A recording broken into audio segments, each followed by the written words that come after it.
Hello बच्चों, आइए प्रश्न पढ़ते हैं। नाभिकीय रिएक्टर किसे कहते हैं? इस प्रश्न में अपन को नाभिकीय रिएक्टर के बारे में बताना है। आइए बच्चों, प्रश्न के लिए मुख्य अवधारणा की चर्चा करते हैं।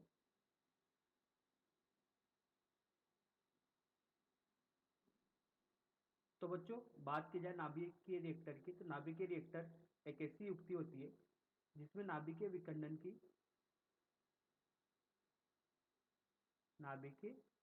की नियंत्रण श्रृंखला अभिक्रिया कराकर ऊर्जा प्राप्त की जाती है।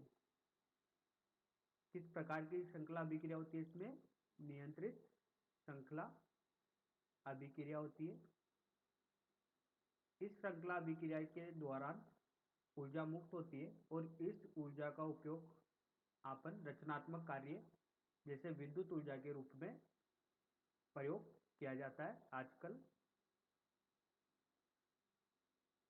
इसका उपयोग समस्थानिक बनाने के लिए भी किया जाता है। जो ईंधन के रूप में प्रयुक्त पदार्थ यूरेनियम, इनके समस्थानिक बनाने के लिए भी नाभिकीय रिएक्टर का उपयोग किया जाता है। बात की जाए नाभिकीय विखंडन की, तो नाभिकीय विखंडन प्रक्रिया में एक बड़ा नाभिक होता है। इस बड़े नाभिक का विखंडन जब दो या दो से अधिक छोटे छोटे नाभिकों में होता है जिनका द्रव्यमान बड़े नाभिक के द्रव्यमान से कम होता है, तो इस प्रक्रिया में ऊर्जा मुक्त होती है। ये ऊर्जा बहुत उच्च मात्रा में प्राप्त होती है। इस प्रक्रिया को नाभिकीय विखंडन बोलते हैं और इसमें कुछ न्यूट्रॉन्स भी प्राप्त होते हैं। तो आइए बच्चों, इस मुख्य उदाहरण के आधार पर अपने प्रश्न को हल करते हैं। देखिए, नाभिकीय रिएक्टर में किस प्रकार अभिक्रिया संपन्न की जाती है। ईंधन के रूप में प्रयुक्त यूरेनियम 235 पर न्यूट्रॉन की बमबारी की जाती है।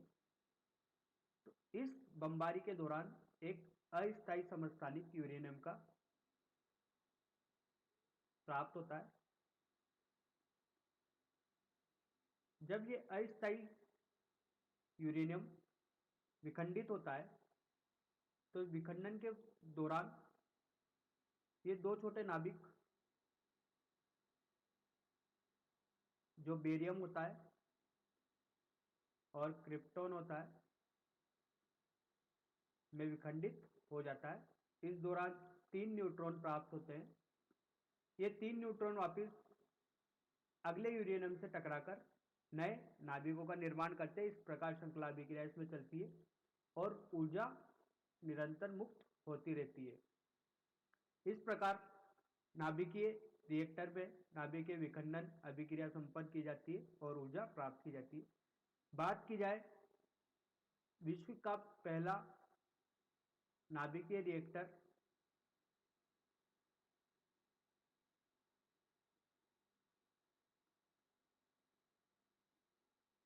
इसका नाम था पाइन 1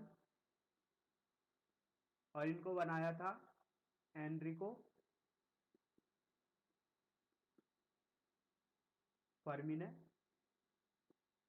भारत की बात की जाए पहला नाभिकीय रिएक्टर, तो यह है अप्सरा, जो बार्क के अंतर्गत आता है, मुंबई।